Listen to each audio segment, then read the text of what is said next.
Estaba de pie en el porche de la casa de mis padres, con un pastel de limón entre las manos, cuando oí a mi madre pronunciar mi nombre. Su voz atravesó limpia la mosquitera.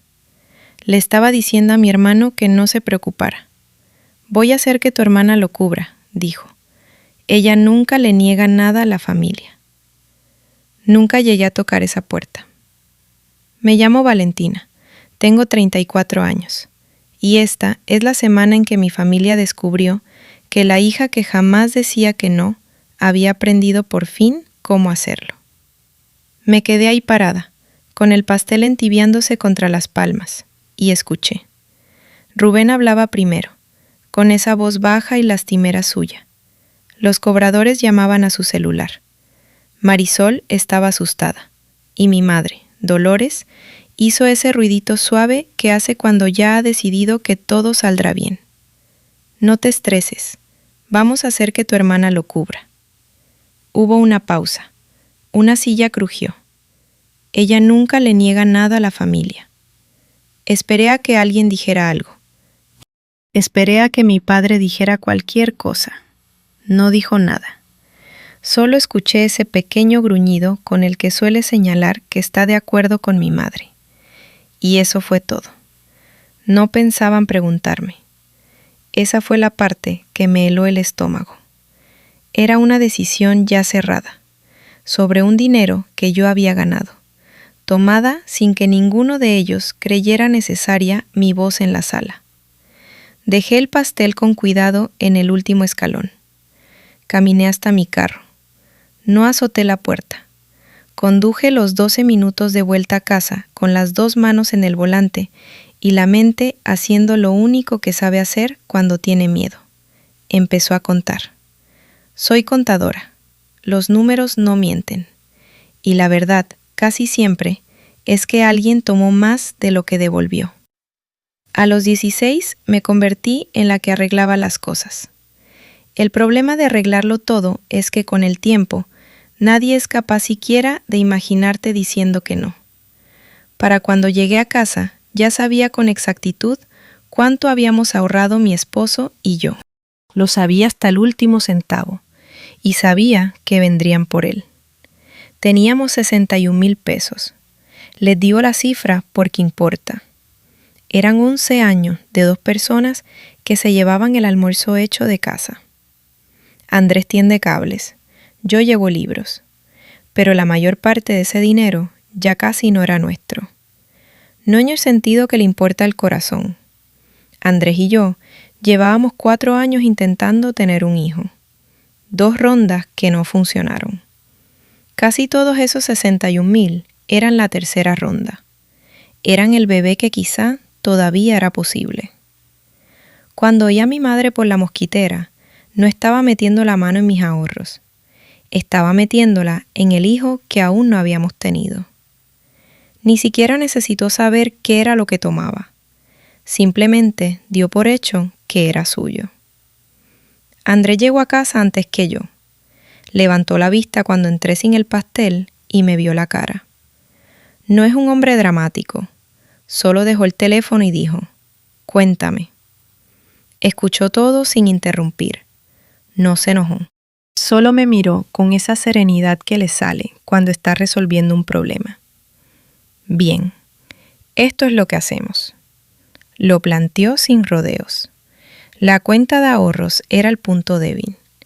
Mientras el dinero siguiera donde siempre había estado, era como si tuviera un letrero encima. Que abriera una cuenta nueva, solo a mi nombre, en un banco que ellos no conocieran, y que moviera el dinero esa misma noche. Cada centavo, esta noche. No agarró mi computadora ni hizo las llamadas por mí. Me dio la idea y se levantó a prepararme un té. La primera llamada llegó a la mañana siguiente. Vino dulce. Así supe que iba a pedir algo. Dolores es más dulce justo antes de hacerlo. Empezó por el clima, por Andrés, por mí. Después derivó hacia el tema de verdad, como una corriente que arrastra un bote. Tu hermano está pasando por un momento difícil. Ya sabes cómo es Rubén.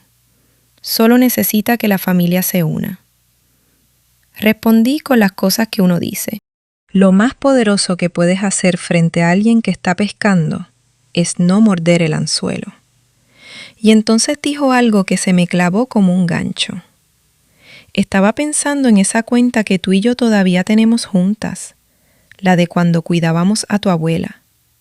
Deberíamos sentarnos a hablar de eso, tú y yo. Dije algo sobre volver al trabajo. Colgué y me quedé muy quieta. Yo me había olvidado de esa cuenta. Ella no. Que fuera lo primero que mencionara, que llevara tiempo pensando en ello. Tenía un mapa de mi dinero, y en ese mapa había una puerta que yo misma había dejado abierta. Rubén apareció 2 días después. No llamó antes, muy propio de él. Llegó en su camioneta, que todavía debe, y caminó hasta mi puerta con las manos en los bolsillos, como si me estuviera haciendo un favor. Mi hermano cree que su mala suerte es algo que el universo tiene que reembolsarle. Se sentó en mi mesa y me contó la historia del bar. Fracasó como fracasan los bares. Oí la palabra apuestas antes de que la cambiara por inversiones. 30,000 del bar. 18,000 más de aquello que no quería nombrar. 48,000 en total. «A ti te va bien, Valentina», dijo, recorriendo mi cocina con la mirada como si fuera un aparador.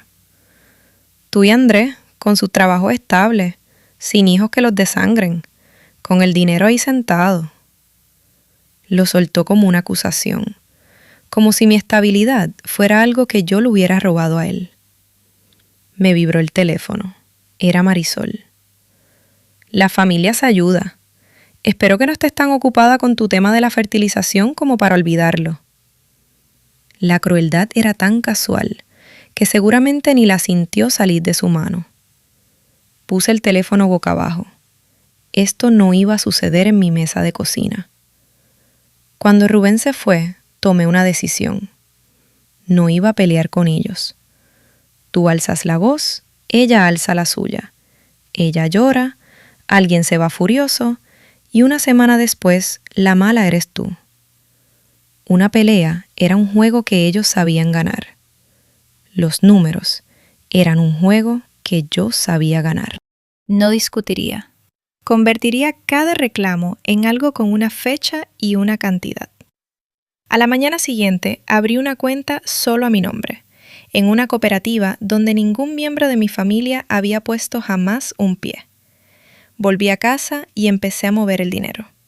Cada transferencia fechada y etiquetada. Quien tiene el rastro en papel más limpio gana la discusión antes de que empiece. Mientras trabajaba, oía la voz de mi madre. Nunca le niega nada a la familia. Y tenía razón. Lo había cubierto todo en silencio, año tras año. Me había dicho a mí misma que eso era amor. Ahora, por primera vez, me preguntaba si alguna vez había sido amor en la otra dirección, o si amor había sido simplemente la palabra que usaban para la factura que me entregaban.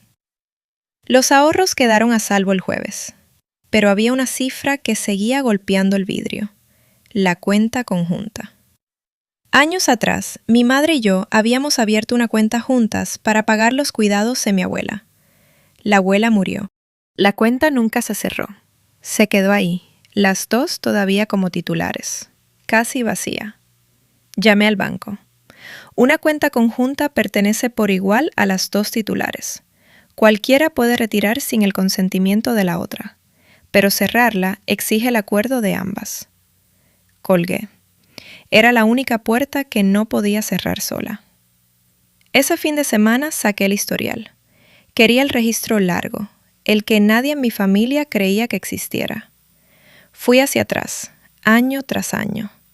600 por un carro, 10,000 por el bar, 400 en una Navidad, 2,000 para un depósito. Cada uno, por separado, había parecido poca cosa. En columna dejaron de parecer amor. Eran un patrón que se renovaba cada vez que a alguien le faltaba dinero. Ni una sola de esas transferencias había vuelto. Todo había fluido en una única dirección, y ellos habían estado siempre al pie de la cuesta, con las manos extendidas, llamándolo familia. Antes de que terminara, mi madre volvió a llamar. Esta vez la dulzura tenía hierro debajo. Rodeó hasta la cuenta conjunta. Deberíamos dejarla abierta. Es práctica para las cosas de familia. Cuando sintió que eso no me movía, recurrió a los muertos. Tu abuela estaría tan triste de ver a esta familia romperse por dinero, después de todo lo que sacrificamos cuidándola. Me quedé muy quieta. Mi abuela también era mía. Yo era quien la llevaba a la quimioterapia y pagaba sus facturas. Y ahí estaba mi madre, usándola como pieza de ajedrez en una conversación sobre 48,000 pesos. Tengo que irme, mamá. Te quiero, dije. Y lo decía en serio. Esa era la parte horrible. Esa noche terminé. Moví el último centavo a la cooperativa cuyo nombre mi madre nunca había oído. La cuenta de ahorros quedó casi vacía.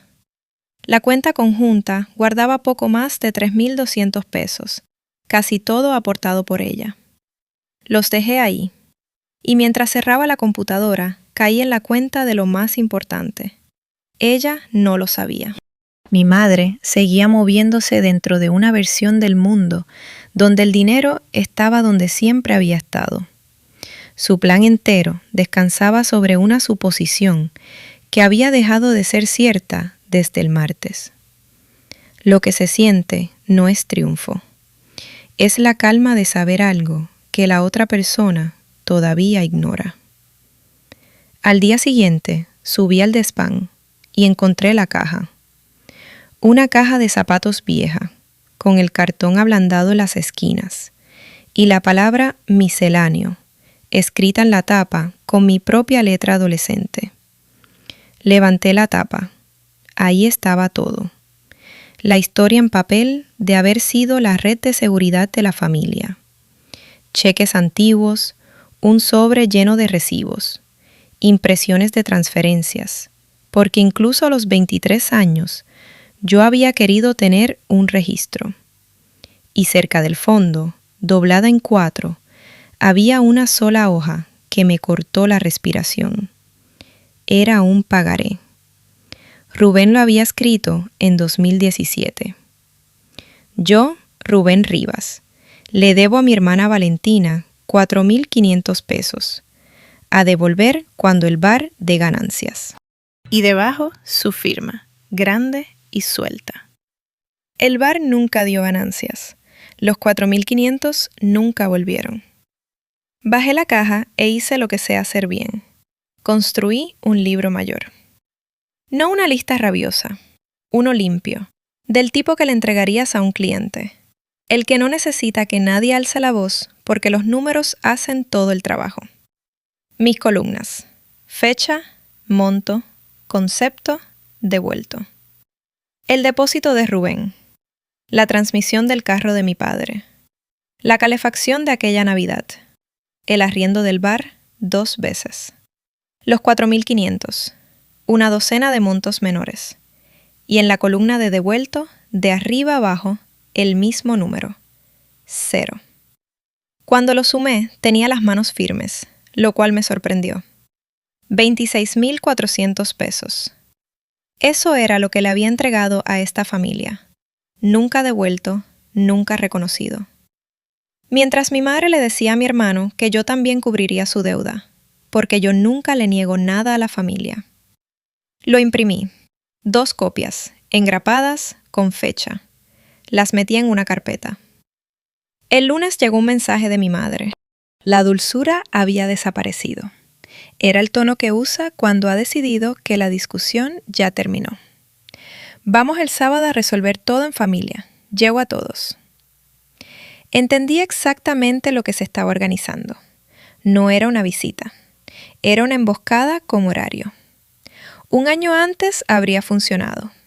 Le respondí con 2 palabras. Nos vemos el sábado. El viernes por la noche llamó Rubén, con pánico disfrazado de enojo. Los cobradores estaban llamando a la madre de Marisol. Lo dejé hablar. La gente en pánico te dice exactamente lo que piensa si le das suficiente silencio. Y así fue. Me dijo que siempre había creído que yo me sentía mejor que ellos, que Andrés me había vuelto fría. Y luego, casi como una nota al pie, dijo lo que acabó con lo que me quedaba de duda. Además, ni siquiera es tu dinero para guardarlo. Es dinero de la familia. Siempre lo fue. Toda la filosofía de mi vida entera, dicha en voz alta por mi hermano menor. Mi trabajo, mi disciplina, 11 años de almuerzos hechos en casa. Todo era una cuenta común que ellos simplemente habían olvidado nombrar. Buenas noches, Rubén. Nos vemos mañana, dije, y colgué. Y dormí mejor que en semanas. El último mensaje antes del sábado llegó de mi madre, a medianoche. Por primera vez puso una cifra. Tu hermano necesita 48,000 pesos. Sé que es mucho, pero somos familia, y la familia no deja hundirse a los suyos. Lo de la cuenta lo arreglamos cuando estemos todos juntos mañana. Sé que harás lo correcto, siempre lo haces. Lo leí 2 veces. Y luego hice lo que había hecho toda la semana. Lo guardé. Me desperté el sábado con la cabeza clara, no nerviosa. No alzaría la voz. Diría la verdad con los papeles delante de ellos. Sacaría en efectivo los 3,200 y se los daría a mi madre en persona. Andrés ya estaba despierto. Me pasó un café. La carpeta estaba sobre la mesa, y junto a ella el sobre de efectivo, sellado y rotulado con su letra de electricista. Mamá. Ya lo tienes todo, dijo. Yo estaré en el sofá. Bebí el café y pensé en el pastel de limón. Lo había dejado en el escalón 2 semanas atrás, y nadie se había preguntado por qué vine y me fui sin tocar la puerta. Ni siquiera notaron que había estado ahí. Ese era el problema entero de mi vida, contenido en un pequeño pastel, presente solo como función. Entonces lo oí. Un motor en la entrada, luego otro. Puertas que se abrían, voces, la voz de mi madre sonando como siempre suena. Pasos en mi porche, un golpe en mi puerta. Abrí, y entraron como si el lugar fuera suyo. Mi madre primero, con su buen abrigo. Mi padre detrás, con los ojos bajos. Rubén con la mandíbula apretada. Y Marisol la última, con el teléfono en la mano, calculando el precio de mis muebles. Valentina, cariño, dijo mi madre. Gracias por recibirnos. Esto es lo que hacen las familias. Se unen. Se acomodó en mi sofá como si fuera la anfitriona. Rubén tomó el sillón, Marisol en el brazo, mi padre en el extremo más lejano. Andrés en el rincón junto a la ventana, con un café, sin decir nada, como había prometido. Y yo me quedé de pie. Todos se sentaron, acomodándose como un jurado, y yo me quedé de pie en mi propia casa, con la carpeta en la mano. Solo necesitamos manejar esto en familia, dijo mi madre, dando palmaditas al cojín a su lado. No me senté. De acuerdo, dije, manejémoslo. Y alcancé la carpeta. Mi madre no esperó a que la abriera. Se lanzó, porque en su plan esta era la parte en que ella hablaba. Yo escuchaba y al final aceptaba. Como siempre, tenía el guión listo. Tu hermano está en un problema real. 48,000. A esos cobradores no les importa la familia. Podría perderlo todo. Lo más simple es que lo movamos hoy. Rubén te lo devolverá cuando esté estable. Marisol saltó en el momento exacto. Es lo que hace una familia de verdad. Ayudas. No te sientas ahí a contar. Rubén no dijo nada. Solo me miraba con esa cara herida y expectante que había funcionado conmigo toda la vida. Y entonces mi madre pronunció la frase. Me palmeó la mano, sonriendo, absolutamente segura. No compliques esto, cariño. Ella nunca le niega nada a la familia. Ahí estaba, a mi cara esta vez. La oración sobre la que se había construido toda mi identidad. 4 rostros me miraban, seguros de la respuesta. Y entonces puse la carpeta sobre la mesa y la abrí. Antes de mover nada, todos deberían ver dónde está realmente el dinero y dónde ha estado. Mantuve la voz tranquila, saqué la primera hoja y la puse frente a ellos. Esta es la cuenta de ahorros de la que están hablando. Está casi vacía. La vacié hace 2 semanas y pasé todo a una cuenta solo a mi nombre. El día después de venir a su casa con un pastel y oírte decir que le dirías a Rubén que me harías cubrir su deuda. La sonrisa de mi madre no cayó todavía, pero se endureció, como el hielo justo antes de agrietarse. Puse la segunda hoja. Esta es la cuenta conjunta, mamá, la que fuiste a consultar al banco el jueves. Su cabeza se levantó al oírlo. Tiene 3,200 pesos, casi todos puestos por ti. Dejé cada centavo exactamente donde estaba, porque nada de eso es mío para tomarlo. Puse el sobre de efectivo encima de esa hoja, con la letra de bloque de Andrés. Ahí lo tienes todo, para que no tengas que volver a tratar con el banco. Luego puse el libro mayor. Y esto es lo demás.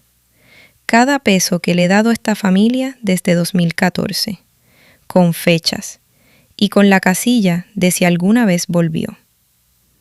Dejé que mi dedo recorriera la última columna, entera de espacio en blanco. Devuelto, 0. Puse la última página. Y ese es tuyo, Rubén. Los 4,500. Lo firmaste medio en broma. Lo guardé, porque yo guardo todo. La sala quedó muy silenciosa. 26,400 pesos. Eso es lo que ya cubrí. Nadie lo pidió como préstamo. Nadie lo devolvió. Nadie, ni una sola vez, dijo gracias. Por un momento, nadie habló. Mi madre miró el libro mayor como si estuviera escrito en un idioma que había decidido no entender. Luego recurrió a la única herramienta que siempre le había funcionado. Valentina, dijo, después de todo lo que esta familia ha hecho por ti, ¿le vas a dar la espalda a tu propio hermano? La miré y lo sentí todo, el amor, el dolor, los 34 años de todo eso. La familia no es una factura que olvidaste pagar, dije, sin levantar la voz. No es una línea de crédito de la que se dispone porque alguien está demasiado cansado para decir que no. Los quiero a todos, pero el amor no es lo mismo que el acceso. Solté el aire. Así que esta vez, solo esta vez, después de una vida entera en que fue al revés, los miro a los ojos y me niego. La sala estalló. Mi madre se levantó del sofá con la cara roja. Hija desagradecida y egoísta. Rubén también estaba de pie, maldiciendo. Marisol grababa su propia indignación. El ruido llenó mi sala y yo me quedé de pie. No grité, no lloré. No fui hacia ellos. Ahora que lo había dicho, no necesitaba defenderme. Solo necesitaba quedarme quieta. Fue mi madre, en mitad de sus propios gritos, quien finalmente lo entendió. Se detuvo a media frase.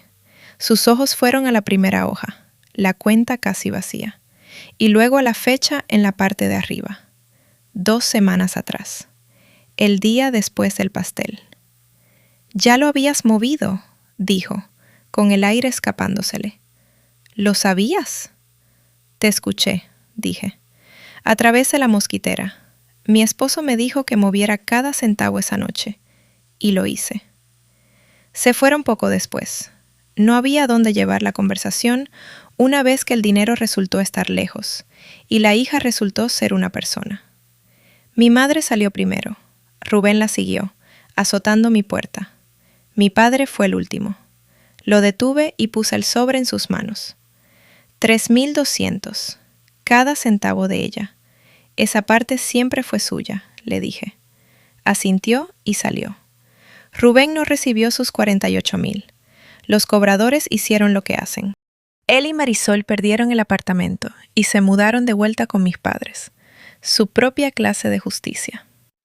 Mi madre no me habló durante casi 4 meses. Cuando lo hizo, fue una llamada corta, sin disculpa. Dejé que fuera corta. Unos meses después firmó los papeles para cerrar la cuenta conjunta, la única puerta que yo no podía cerrar sola. Andrés y yo empezamos la tercera ronda de fertilización, con el dinero exactamente donde lo habíamos dejado. El bebé que quizá todavía era posible. Sigo guardando la carpeta. No la miro. Vive en un cajón, como el pagaré de Rubén. Callada, fechada, verdadera. Había pasado toda mi vida llevando la cuenta de la que todos retiraban. Lo más amoroso que hice jamás fue, al fin, cerrarla con gentileza. El amor no significa firmar un cheque en blanco con toda tu vida como garantía.